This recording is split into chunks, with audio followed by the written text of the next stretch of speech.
This video is brought to you by Munk Pack. Munk Pack offers low-sugar, keto-friendly bars which are plant-based, gluten-free, and non-GMO. They're the perfect snack for anyone who is trying to eat better or cut back on sugar and carbs without sacrificing taste. Munk Pack keto granola bars and nut and seed bars contain 1 gram of sugar or less, 2 to 3 grams of net carbs, and each bar contains 150 calories or less. Look, everyone's snacks for me is when I get home from work, I go in the fridge, I go in the cupboard, I get some crisps, I get a chocolate bar, but not anymore. Instead, I reach for a Munk Pack bar. Gets rid of that hunger, it satisfies you, and it's not an extra ton of sugar and carbs, which I just don't need. They've got a great chewy texture. They come in delicious flavors. This one I got here is one of my favorites, peanut butter and dark chocolate. I think you just can't go wrong with that. There's also a caramelized, my mouth is actually watering because they say eat it on camera, and I'm very much looking forward to it.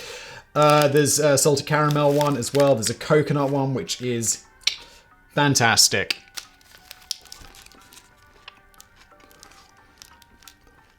It just tastes like an incredible granola bar. That's it, but it's good for you. Amazing. Also good as a quick breakfast, a snack between your Zoom calls, or a guilt-free decadent dessert. Get 20% off your first purchase of any Munk Pack by visiting monkpack.com/brainfood and entering the code BRAINFOOD at checkout. Again, that's monkpack.com, munkpack.com. Choose any product, enter the code BRAINFOOD, and you'll get 20% off your purchase. And in fact, they're so confident that you'll like it, 100% money back guarantee. Now, today's video, and I'm going to eat this.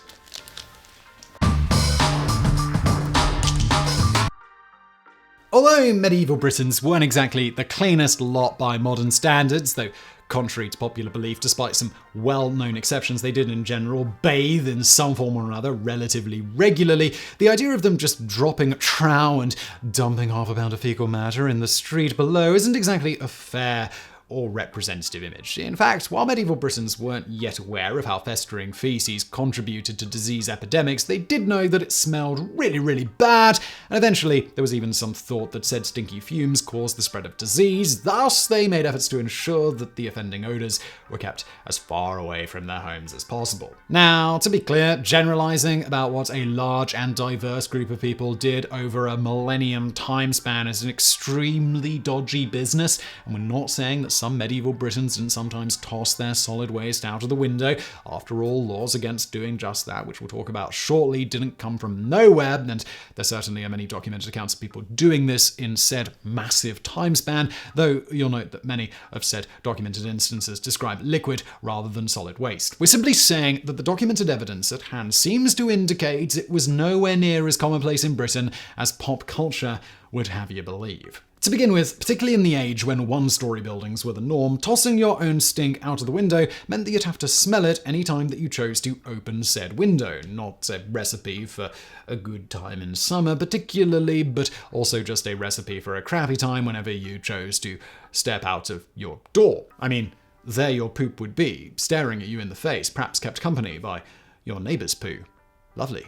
Needless to say, even without laws against such a thing, it's not surprising that defecating out of the window doesn't seem to have been most people's go-to location to dump their latest dump. That said, as multi-story abodes began to pop up, residents of some of the higher homes occasionally do seem to have not been quite so discerning about keeping things fresh for the residents beneath them. Presumably, this played a role in laws being passed against tossing one's own excrement out of the window. On that note, in most major cities in England, fines could and would be levied against citizens who created a stink, either metaphorically or literally, that inconvenienced their neighbours. For example, in the early 14th century, tossing anything out of your window into the streets of London, whether human waste or just any sort of garbage, could see you fined 40p, which is difficult to translate into modern currency accurately, but is very roughly equivalent to £108 or $142. And one couldn't just hope that nobody would notice if you tried tossing your waste out the window. Ultimately, muckrakers and surveyors of the pavement were employed to make sure the thoroughfares stayed relatively clean, including disposing of any waste found in the streets, particularly needed owing to the thousands of horses and other animals tromping around major cities. Needless to say, while you could have mostly gotten away with emptying a chamber pot full of urine out of your window, as long as your neighbours weren't complaining, there was little stopping you. Doing the same with solid waste would likely have meant you were going to get caught, even if you were a bit clever about the whole thing. On that latter point, the 14th century London Assize of Nuisance, recording various disputes between individuals and their neighbours, tells of a Londoner called Alice Wade who got into trouble for rigging a pipe to her indoor latrine that washed her bodily expulsions into a nearby gutter that in turn was used to essentially flush a nearby latrine. Seems reasonable enough. A solid and liquid waste goes into the gutter, which in turn drains into a place people do their necessaries in anyway. No need for her to manually carry her waste out of her home like a plebeian. This woman, evidently a bit of a problem solver. Unfortunately for her, things didn't quite go as planned on the solid waste side of things. To wit, whereas of old in the parish of St. Michael, Queenhithe, a gutter running under certain of the houses was provided to receive the rainwater and other water draining from the houses, gutters and street, so that the flow might cleanse the privy on the hearth. Alice Wade had made a wooden pipe connecting the seat of the privy in her solar with the gutter, which is frequently stopped up by the filth therefrom, and the neighbours under whose houses the gutter runs are greatly inconvenienced by the stench. Judgments that she remove the pipe within 40 days, etc. And now, let's just pause and reflect for the moment that some 7 centuries after the fact, we just had a good reason to dig up and discuss the record of a woman's ingenious defecating habits, with this stinky knowledge very likely being the only thing history will ever remember about the unique individual that was Alice Wade. It's kind of depressing. In any event, in cases where a perpetrator could not be found, fines would be levied against all homes immediately surrounding smelly waste lying in the streets. As you can imagine, people didn't take kindly to being fined for someone else's laziness, and there's at least one recorded example of a man being kicked half to death by his neighbours for throwing smoked fish skin out of his window onto the street. We can only imagine what that'd have done if he added his own fishy excrement to the tossed out mix. Thus, with the ever-present threat of mob justice and harsh fines, sticking your butt out of a window and squeezing out a stink bomb into the masses below, as freeing as it might have felt, just was not worth it, particularly when Britons had better, at least in terms of the out-of-sight, out-of-mind factor, means of waste disposal at their, disposal. So, where did all the poop from populated regions go in an age before massive sewer systems and ubiquitous indoor plumbing? In short, rivers and fields. In houses where they had no indoor plumbing to speak of, Britons would usually do their business in a bucket or a chamber pot, which would either be dumped directly into a river or a gutter designed to transport said waste to the river, the hope being that when the rain fell it would wash the poop away to its new underwater home where it was out of sight and out of mind. In more affluent homes that had rudimentary plumbing, the two Ps would make their way to either a private or communal cesspit, often buried underground to reduce the smell. These cesspits, or gongs as they were known, from the Old English gang, meaning to go, were designed such that the liquid waste would be absorbed into the surrounding soil, occasionally conveniently located near public wells, while the solid waste would accumulate over a period of many months. Ultimately, these needed to be emptied by hand, a job commonly performed by individuals known as gong farmers. Perhaps unsurprisingly, given their profession, gong farmers were exceptionally well paid, sometimes earning in a day what most labourers earned in a week, and in times of plague, potentially even more. They also infrequently found valuables among the waste that they were free to keep, though it's noted that they occasionally found skeletons from murder victims and unwanted babies, so pros and cons, we guess. The job wasn't without its risks. Besides the obvious disease risk factor that accompanies hopping into a pit of poop and shoveling it out, the fumes could sometimes cause a gong farmer to faint in the muck, or they might otherwise just fall into a gong too deep to stand in. As an example of how big some of these pits could be, there is a record of it taking 13 men 5 full nights to empty out a privy at Newgate Jail in 1281. We also know that because some privies designed with the gongs directly beneath were not emptied frequently enough, the floorboards above could become saturated. As a result, the boards sometimes collapsed, occasionally resulting in deaths via drowning in waste. While technically one should float quite easily in such a scenario, we can only imagine said individuals struggling to get their heads above the filth after falling in, and there may have been some suctioning effects pulling them under in their panic, or they otherwise were simply overcome by the fumes before help could come. Moving outside of Britain, famously, Emperor Frederick I was once rescued from such a fate in 1184 by grabbing onto a window as the floor collapsed, and he hung on for dear life until help came, although certain members of his court standing nearby were not so lucky. Back in Britain, one Richard the Racker is remembered in history thanks solely to sitting down on his own privy one day and having the rotted boards break under him, causing him to fall into the muck below and to, quote, drown in a dreadful manner. This recorded in the London Coroner's Roll of 1326. Dreadful indeed. Back to the gong farmers. Amplifying the risks of their profession was the fact that they worked exclusively at night, so that the smell of harvesting and carting the poop around wouldn't bother the day walkers of the world.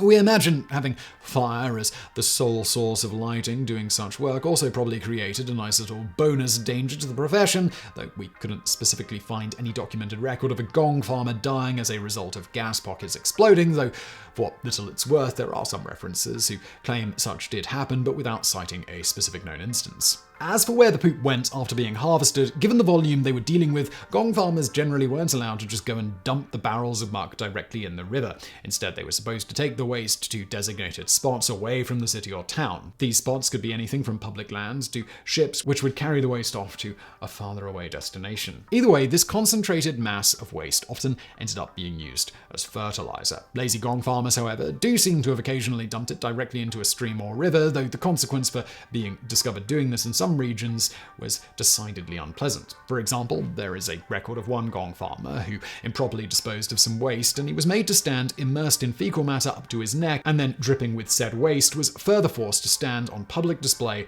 for a time as punishment. It should also be noted that public latrine facilities did exist, often either emptying directly into a river, such as the ones on London Bridge, or otherwise collecting in a cesspit that would routinely be emptied as needed. However, as the population swelled to massive numbers in certain cities, like London, the number of these facilities just couldn't keep up with demand. As we move beyond the Middle Ages, with sewage infrastructure and technology progressing slightly, the people of British cities nevertheless continued to commonly dump their chamber pots into rivers. Compounding the problem was that cesspits would occasionally overflow into the streets, with said waste often just ending up in nearby rivers and streams anyway because of it. In London specifically, this centuries-old habit of making human waste Poseidon's problem finally, in the 19th century, bit residents on the behind. The problem started thanks to an unnaturally warm summer, which resulted in centuries of fetid waste caking the shores of the Thames being exposed.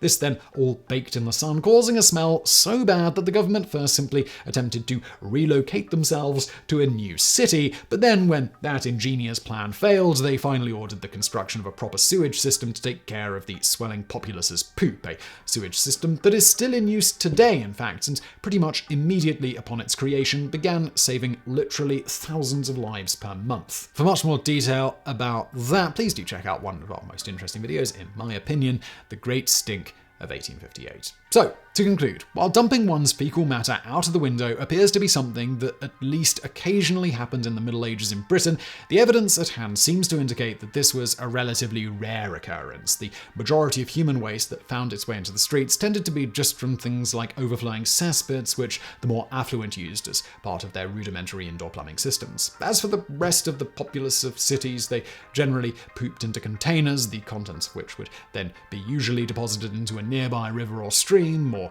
there was a gutter system that directly led to such. And now for a bonus fact. Despite the centuries of technological innovation made since the Middle Ages, the streets of Victorian London were likely more filthy than those of the city in medieval times. This was due to the widespread adoption of horse-drawn carriages which caked the streets of the city in a near-permanent sheet of horse dung and urine. This was despite the efforts of countless workers in charge of keeping the streets clean. For reference here, it's estimated that approximately 1,000 tons of horse dung per day were deposited into the streets of London in the late 19th century. The urine was also known to discolour shop fronts, and the amount of soot in the air from factories was said to be able to turn sheep black in a few days. So I really hope you found this video interesting. If you did, please do hit that thumbs up button below. Don't forget to subscribe, and as always, thank you for watching.